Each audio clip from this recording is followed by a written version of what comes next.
All right, Brennan Taylor here, True School Sports. I'm with the former IBF Super featherweight champion, but he's on the comeback trail now. One of Philadelphia's very own and one of boxing's true warriors, Tevin Farmer. Nice to meet you, Tevin. What's up, man? Likewise.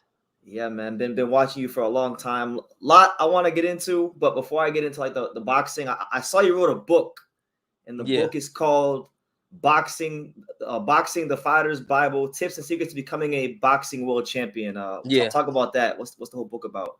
So basically, the book about coming up in the game, I really didn't understand it because I wasn't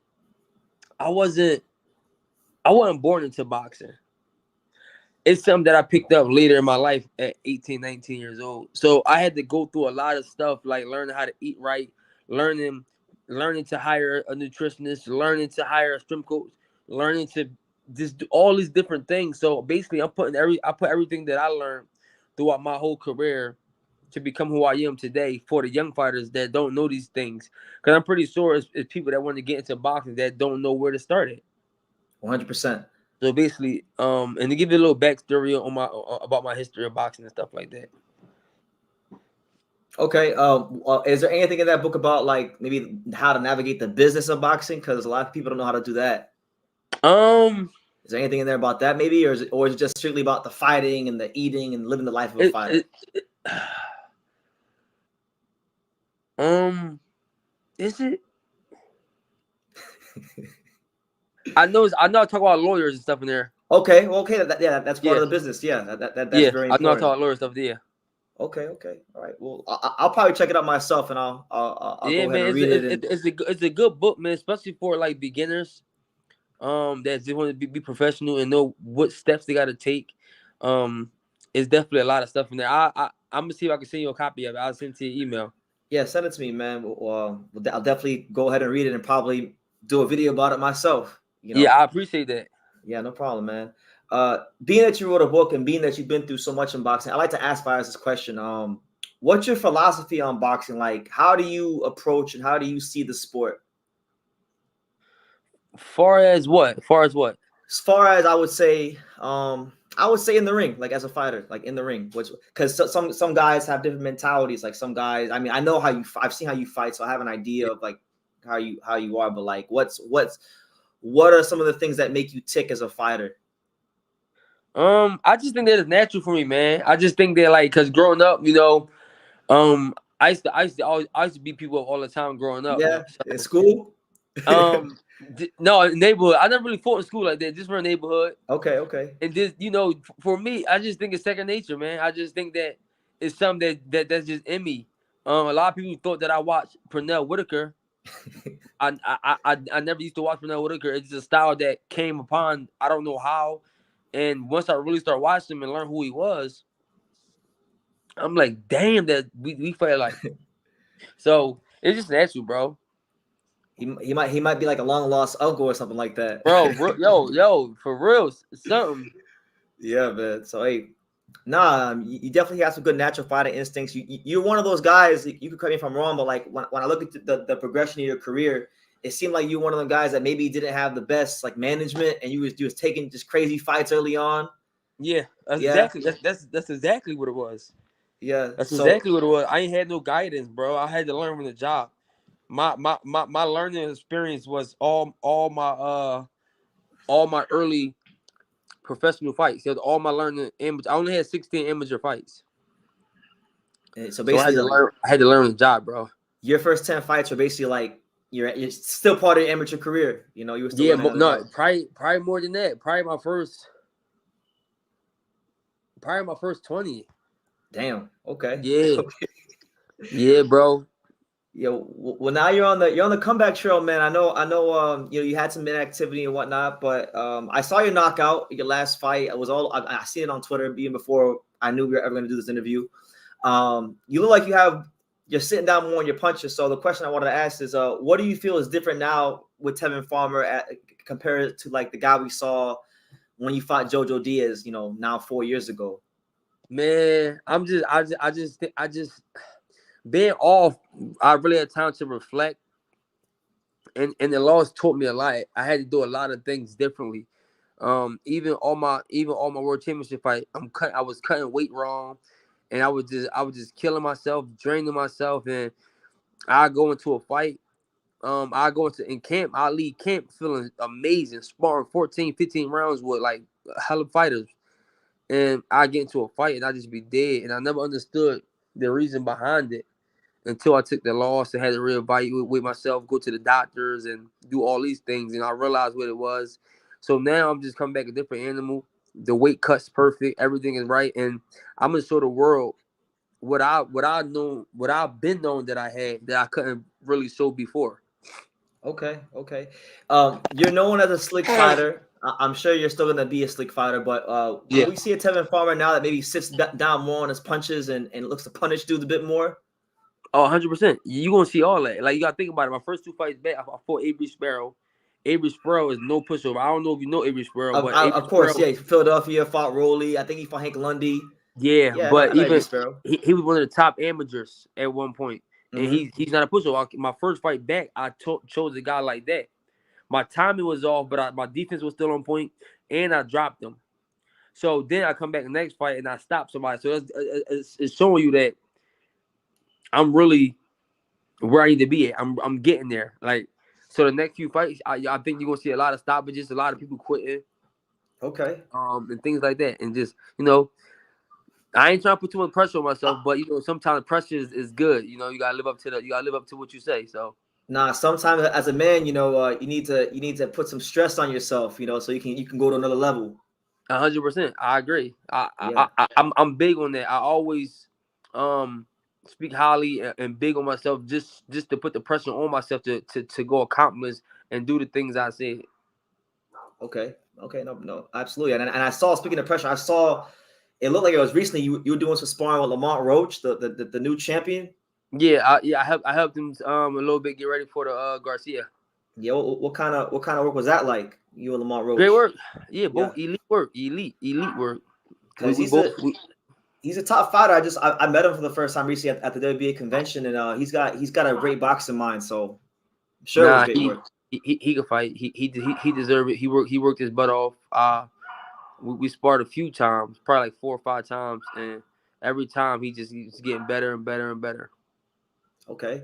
I know he's a champion now and you're at 30, right? So is maybe that one of the fights. I know Cordina. I know Joe Cordina is the one that you've been talking about a lot. I've been seeing it all over social media, but Yeah. apart from Joe Cordina, maybe is Lamont Roach in the mix as I well, mean, maybe? at the end of the day, everybody with a belt, but like Lamont Roach is not somebody that I would say I just want to fight tomorrow. That's because like I'm cool with him and his pops, Okay. and not saying a fight won't ever happen if it made sense. But it's so many other belts out here, and I'm not gonna target that one. I got you. That's more of like you feel like from your side, like a last resort type thing. Like if you already have all the belts and that's the last one to get, you'll probably go get that one. Be still the champion. Yeah, exactly. But I'm not gonna just target Lamont Roach belt. I'd rather go for a Shockey Foster belt, Joe Cordina, or the Navarrete guy. You know what I'm saying? So them the belts that I want to get, and then hopefully one day me and Lamont Roach probably could get it. That's my guy. But for the right price, I know he's willing to do it. I'm willing to do it. But as of right now, there's not somebody that I'm not looking at all and whatsoever. I'm not looking at. I know he's a free agent. Are you a free agent as well or no? Yeah, I don't have a promoter right now. Okay, okay. So we'll see how things develop between you guys in your road at 130. But back to Joe Cordina. I know Cordina, he's the guy that I've seen you multiple times on Twitter and social media going back and forth with. How do you see that fight stylistically? I beat him. I beat him up. Yeah. Yeah, I'm too experienced, too seasoned, too slick, too fast, and strong. Just too complete, you feel? A little too Yeah, complete. I'm way too complete. Way. Yeah. It's just it's come on, man. It's like when I fought Tennyson. Yeah, James. Okay. You think so? It's like that because I think Joe might be a higher Nah, level than James Henderson. no, they both you gotta look at James Tennyson when he was coming up, before his losses with me. And then even after he lost to me, he moved up to 35. He had like 2 or 3 stoppages up there too. So I wouldn't say that is big levels because Joe showed that he's really, really good. I'm not gonna lie. Mm-hmm. Tennyson also showed that he's really, really good. I just Yes, think that yes. I think they similar. they're both, from the UK, European, Yeah, fighters. So I see what you're saying, but yeah, I might need to go brush up on my James Tennyson and go watch some fights after, because I don't know if I don't know if I agree with that, but yeah. still a good fight though. You and Cordina is a good fight.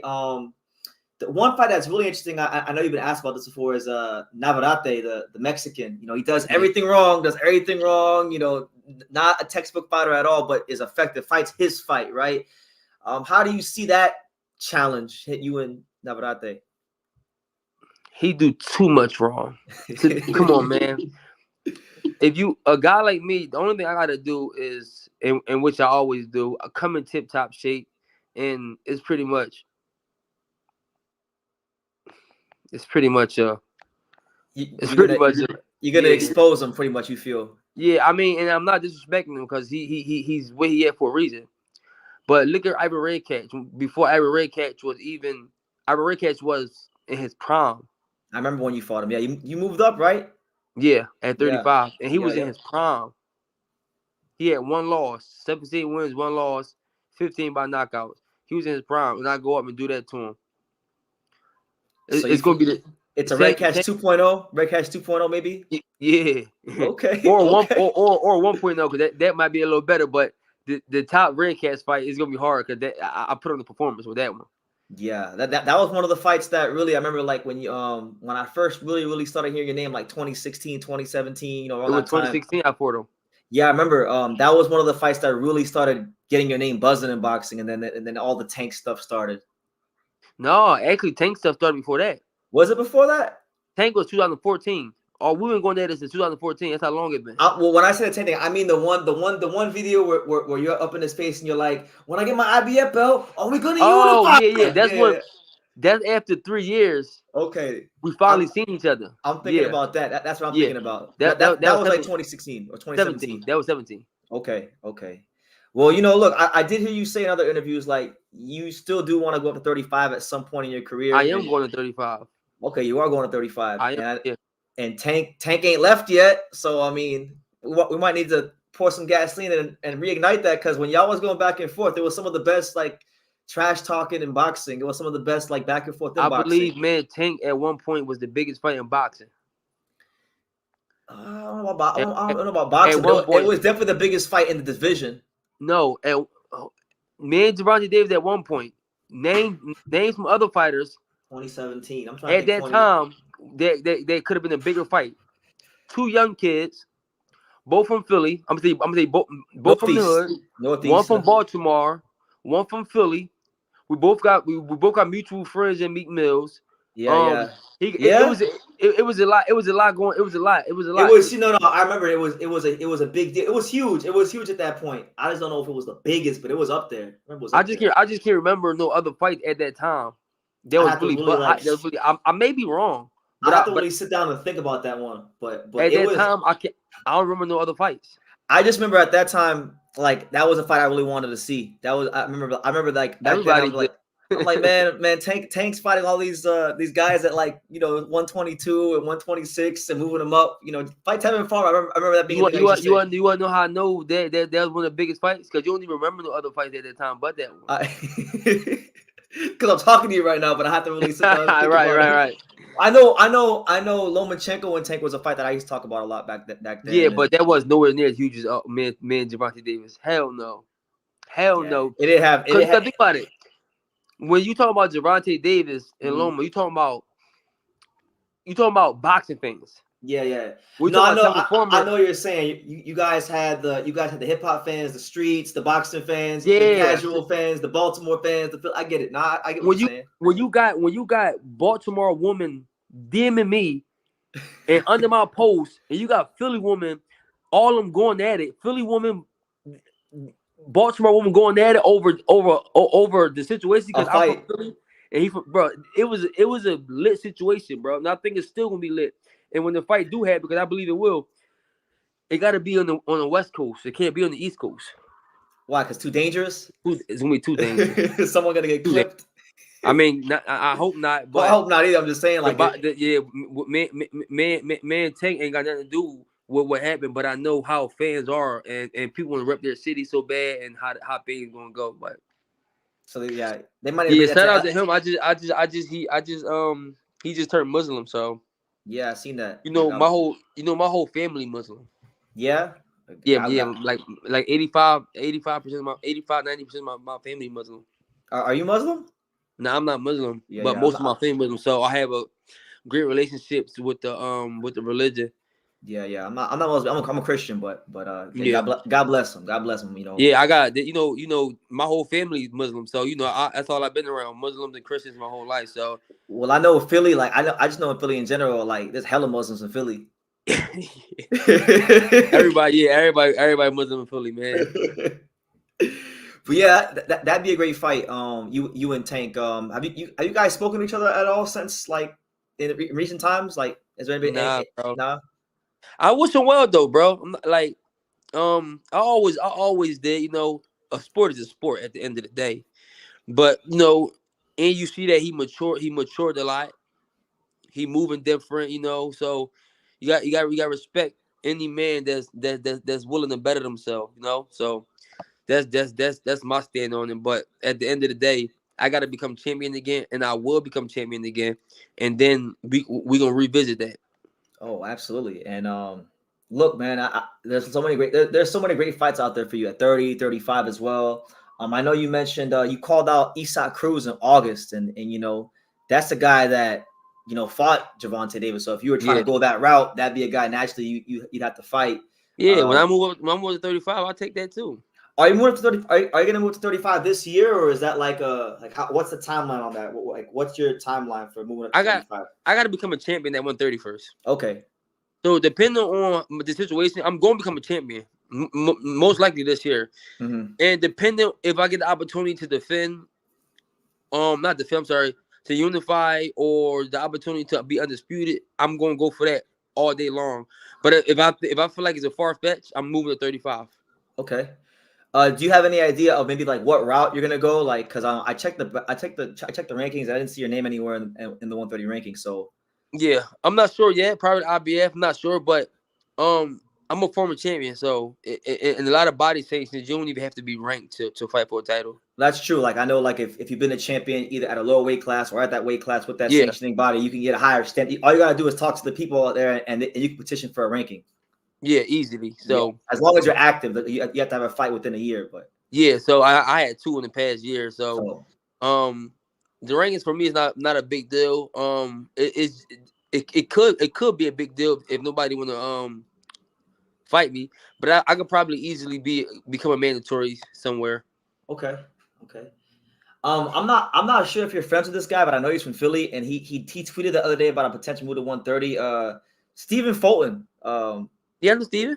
Yeah. Are you guys friends at all? Or? Yeah, I'm cool. Yeah. Okay. Well, he said he did tweet that he might be moving to 130 because the tweet was like it said 126/130. That's all he said. So it looked Yeah, like I he's mean, talking about.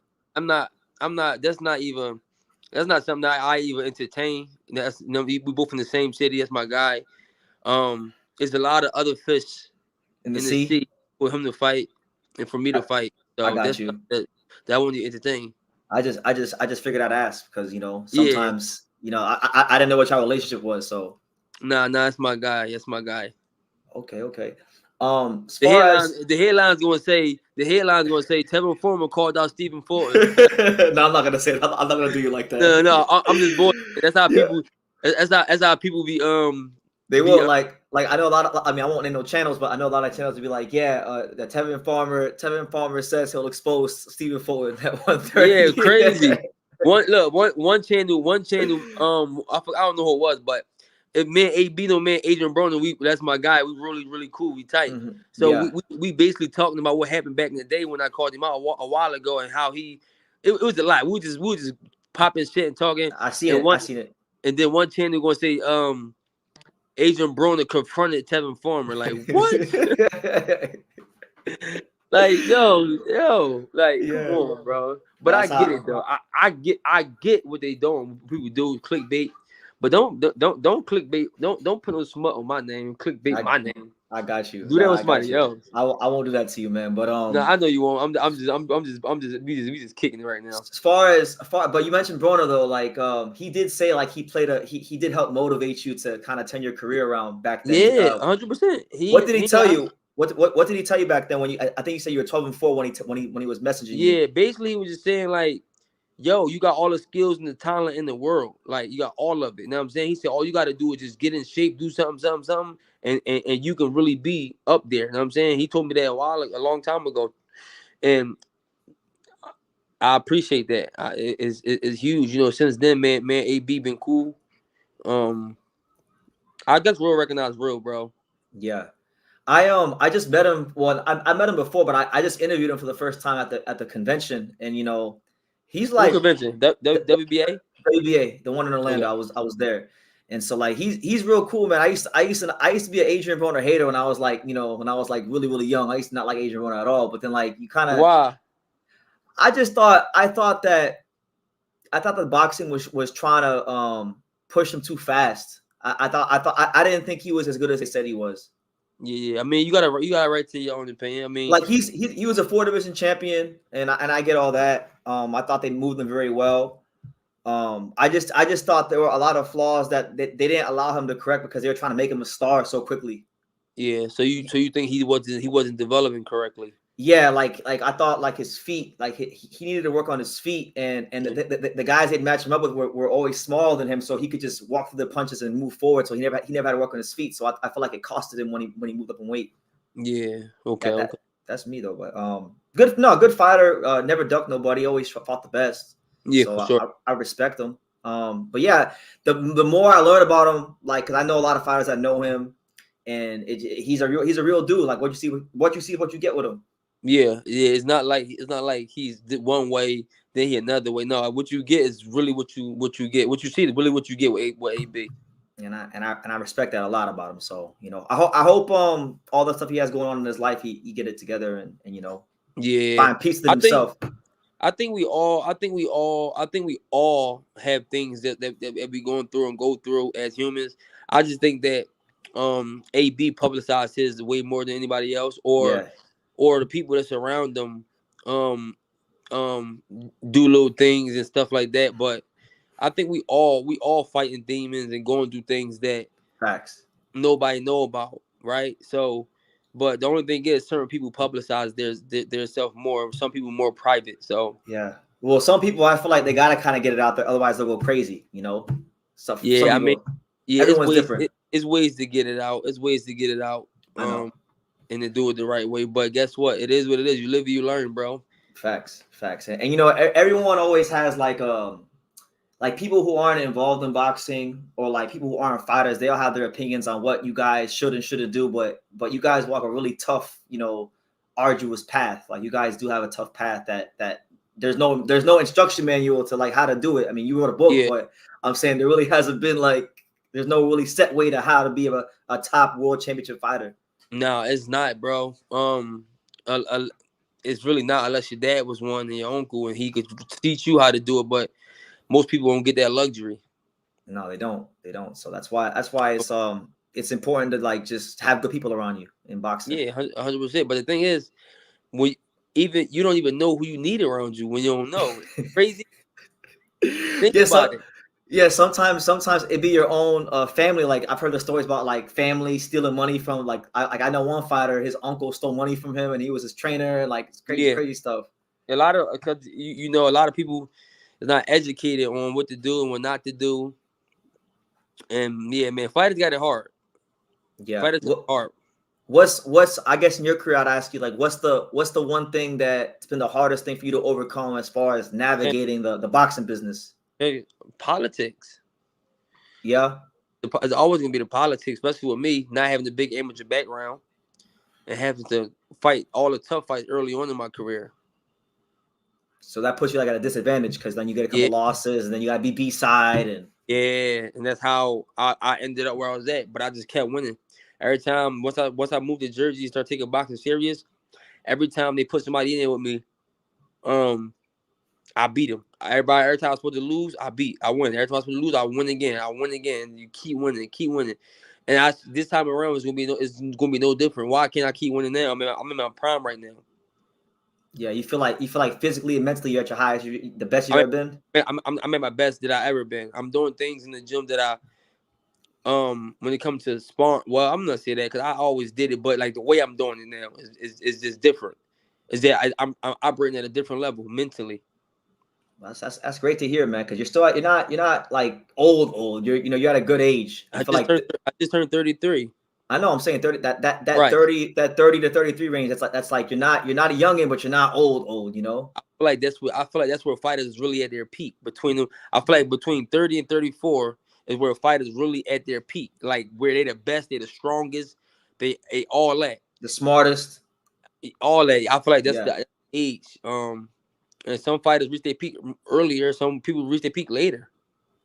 Yeah, I mean everyone's different. Especially, I think a lot of it too is weight classes, right? Because the heavyweights generally mature later. The guys in the lower weight classes they age quicker because all the punches being thrown at them. So Yeah. yeah, Heavyweights is they can go the longest. yeah. Because Look at Tanner Crawford. Hold Tanner Crawford, 36, 37. 36. Yeah, And he operating like a 29-year-old. because he lives So that life of that's a why fighter. that's why I don't really be listening to the age. I mean, Father Time, nobody can beat the time. Nobody can beat time. But when you're living right and you're doing right things, you get a better advantage to be able to do things longer. Floyd did it. Terrence like 36, 37. He's still doing it. You know what I'm saying? So it's like what you believe is what's going to happen. If you believe you're getting old and you washed up, then that's going to happen. If you believe you're still young and you're working hard, you're going to perform. That's it. A man is as a man thinks. So you gotta That's always. 100%. You're going to perform. So I'm at my best right now. I'm looking for some. I'm looking to get some more knockouts. You got you got anything lined up? Like, anything on the horizon, or because I know I didn't see anything on Box Strike, but Nothing yet, but we're looking at February or March. okay. Maybe like what card might be on, or just No, not really, but it's going to be something good. okay. Okay, fair enough. Fair enough. It's going to be something good. Apart from yourself, like I know you're focused on yourself in your weight class, but are there any other fighters outside of like yourself that you enjoy watching in boxing? I'm not really a big boxing fan, to be honest. But I like Canelo. I like Boots. Okay, I like Boots too. Boots is great. I like Canelo. I like Boots. I like a lot of fighters. Don't get me wrong, Yeah, but I'm yeah, just yeah. like because I'm not tuned into boxing. If you ask my girl, I'm asleep. I don't really be watching them. I like Boots. I like Canelo. So I like Canelo, Boots. I like Terrence Crawford. Okay, cool. I know you like Cool Boy. Yeah, I like Cool Boy too. Yeah. Yeah, yeah. Inoue? Huh? How about Inoue, the Japanese I ain't fighter? watching him though. I haven't watched him. Okay, he's pretty good. So yeah, I heard he's good though. He's really good. He's really good. Yeah. I like Shakur. I like Devin Haney.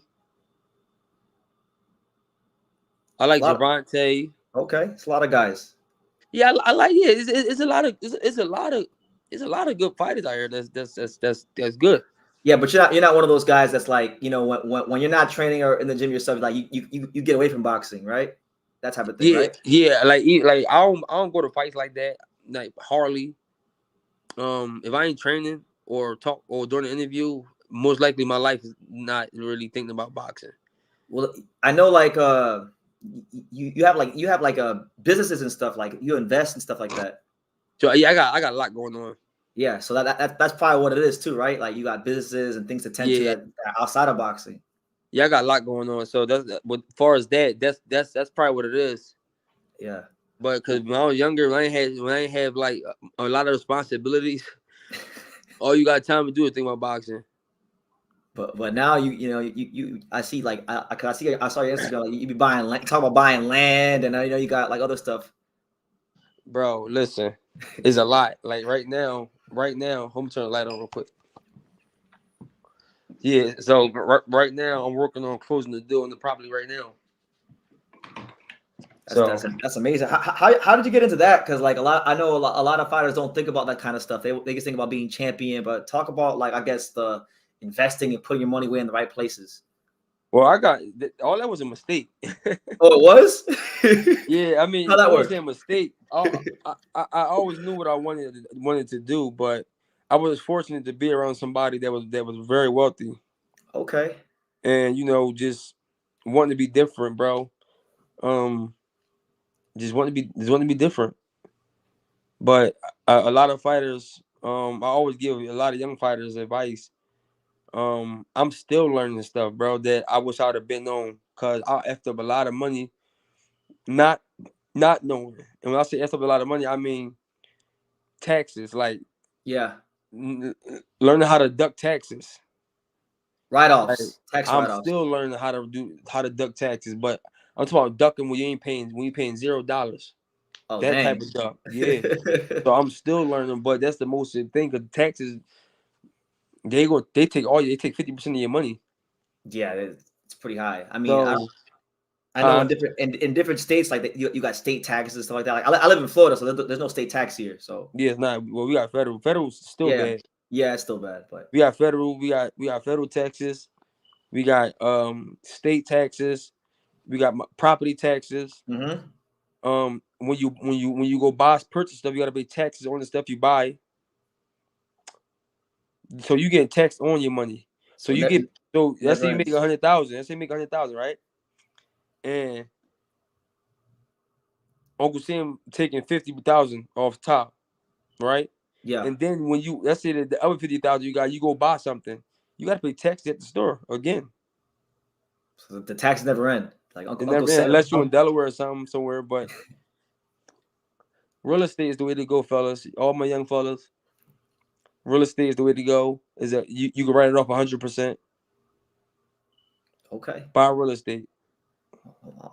That's something I've always wanted to get into myself is real estate, but like I always wanted to buy like land in South Florida where I live, but it's just so much, You can get to real estate. Yeah. It's not hard. It's so many lanes in real estate. I might need to talk to you about that. You got the what I'm talking about. You got the buy and hold. Mm-hmm. You got the fix and flips. Yep. You got the wholesale. You got it's so many different things you can do, bro. Inside real estate. So many different ways to attack the real estate game. So Yeah, that's good, man. You can make money. You can make money, man. It's so much. Just tap in with me, bro. I'll definitely tap in with you because that's something I want to get into. But last question I'm gonna ask you, Tevin, I'm gonna let you go. But being as that you're from Philadelphia and you guys got a lot of great fighters, I'm sure you've been asked this question before, but I'll ask you, what do you think it mean from your perspective? What does it mean to be a Philadelphia fighter? What makes him a Philadelphia fighter? I mean, the things that I think about the Philadelphia fighter is the way we was raised and what we had to go through, and the things we seen. It built like a automatic. We're just tough. We're different. That's what a lot of Philly fighters, and we fight a lot. So we learn how to fight at an early age. That's why a lot of Philly fighters can fight, because it's something you got to do all the time, and it's like I went to Strawberry Mansion. Luckily I ain't had to go through this because of who I am. Even before I became who I was just always an outgoing, cool person that could fight too. So I ain't never had to worry about what a lot of other people worry about. But I went to Strawberry Mansion. You had people. It's a bridge that you got to go over to get to Strawberry Mansion. You got people that already go to Strawberry Mansion that live on that side.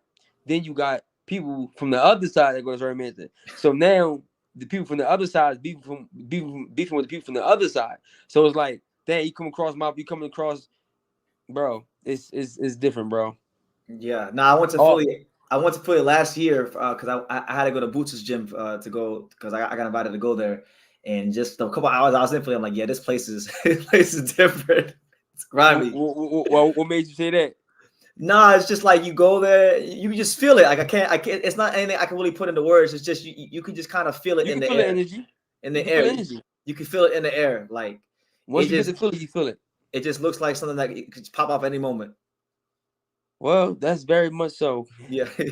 I moved. And that's why you moved out. Yeah, I moved from Philly 11 years ago. Yeah. Well, you in Jersey now? Yeah, I've been in Jersey for 11 years. Okay.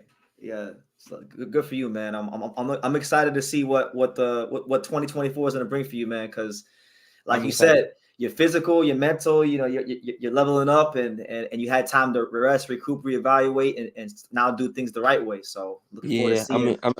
I'm excited, man. I'm excited. I Absolutely. can't wait, bro.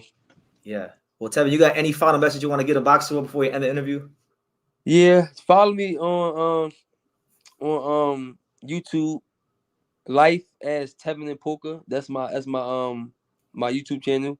Life Okay. as Tevin and Poker. If you can, I would appreciate if you could put the link on if this gonna be on YouTube. I don't know. It will be on YouTube. Yeah. Um, I'll put it in the description of the pinned comment yeah, too. Life as Tevin and Poker, and Okay. then they can also follow me on Instagram at Tevin Farmer 22. I don't be on there like that. But I'm going to start being on there like that. Okay. I'll be taking breaks from it because I gotta redo my page because I don't really be trying to see a lot of negative stuff, and it just pop up often. So I got a real estate page that I be on just to watch like real estate and other the algorithm be different. Yeah, because you know it's new. You don't have all that old history. You know. Yeah, exactly. So Yeah. yeah, I try to stay Okay. away from all the negative stuff. But listen, if y'all tuned in, y'all watching this show, I love y'all. Um, when y'all do see this show, Yeah. make sure y'all go subscribe to the channel. Make sure y'all go follow my Instagram. Love y'all, and we out of this joint, man. I had a good conversation with you, bro. I had a good conversation with you too. Make sure you follow me back. I just followed you today on Instagram. That's when I was like taking notes. I followed you today on Instagram. No, you gotta follow me for at least 2 years before I follow you back. Nah, I got you. Shoot me a message. I will. All right, bro. Tevin, it was a pleasure, man. Thank you. Likewise, bro. Yeah. All right. All right.